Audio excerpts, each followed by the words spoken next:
அக்கா டிவோர்ஸ் தர மாட்டேன்னு சொல்லிடுவா.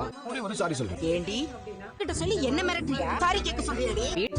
நல்லா இருக்கு. பத்திரம் வந்துருச்சு. உன் மேல எவ்வளவு பாசம். விஜய் வந்து சும்மா ரோகிணியா சும்மா பயங்கரமா வறுத்து எடுக்கிறாங்க. என்ன விஷயம் அப்படின்னா, இந்த மனோஜ் சும்மா இருக்க மாட்டாம என்ன சொல்றாரு அப்படின்னா, நீங்க வந்து ஒரு சாரி கேட்டீங்கன்னா போதுமா, அவ வந்து டைவர்ஸ் கொடுத்துருவா அப்படின்ற மாதிரி சொல்றாங்க.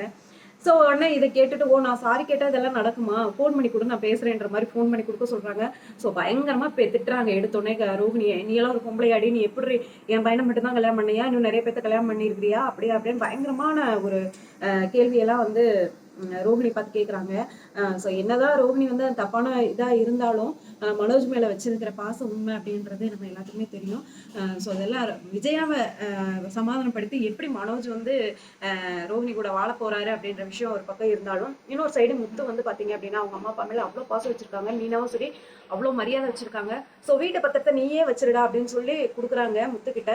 முத்தோட அப்பா ஸோ இல்லப்பா அது உங்ககிட்ட தான் இருக்கணும் அப்படின்னு சொல்லி சொல்றாரு. எவ்வளோ ஒரு பெருந்தன்மையாக நடந்துக்கிறாரு. இதெல்லாம் மனோஜ் வாட்ச் பண்ணிட்டே இருக்காரு. ஸோ அடுத்தடுத்த எபிசோட்ல என்ன நடக்குதுன்னு பார்க்கலாம்.